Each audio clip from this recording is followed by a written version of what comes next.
Bail involves a process in which a defendant is released in exchange for money. This money is a type of insurance that the defendant will show up for his or her court dates.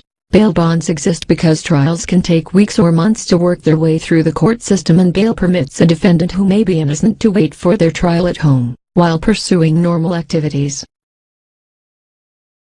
When people are arrested for a crime, they generally are taken to a local law enforcement station where they are booked. This involves recording information about the crime that allegedly has taken place, as well as basic information about the suspect. During booking, a police officer usually will take a mugshot and fingerprint the suspect. Then they will run a background check on the suspect. The officer will hold on to any of the suspect's personal property. This will be returned to the suspect when he or she is released. The officer generally will allow the suspect to make a phone call and will check to see whether the suspect is intoxicated.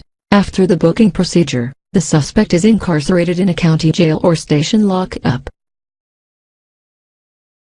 What happens next depends on the crime itself. For crimes not deemed serious, the suspect is often allowed to post bail immediately. In cases involving serious crimes, the suspect will have to wait in jail usually no more than 48 hours for a bail hearing. At the bail hearing, a judge or magistrate will decide whether the suspect may be released on bail. The judge then will decide the amount of bail.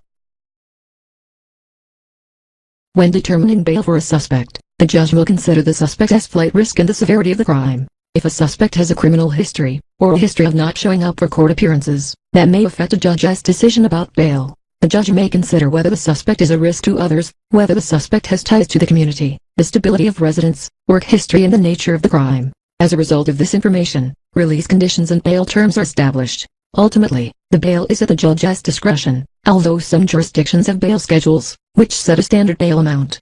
Once a judge has determined an amount for bond, the suspect usually can be released if he or she posts the bond in cash or in assets. If the accused or the family of the accused does not have the money or the assets to pay for bond, they can apply to a bail bondsman. The bondsman will take a percentage of the bond amount, usually between 10 and 15% of the bond money depending on the state, and will supply the rest of the money so that the suspect can leave jail. If a suspect cannot afford bail or a bail bondsman, he or she can appeal the bond through his or her attorney.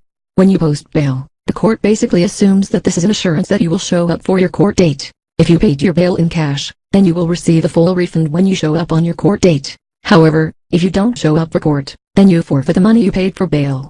Since bail is not cheap, this is usually a huge deterrent for people who are thinking about skipping their court appearance.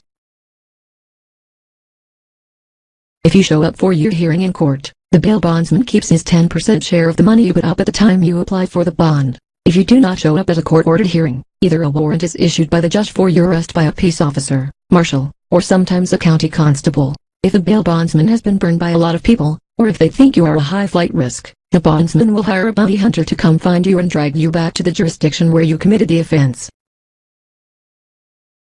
Once the marshal or bounty hunter finds you, then you are locked up in jail for skipping town, and not attending a court-ordered hearing for however long the judge decides.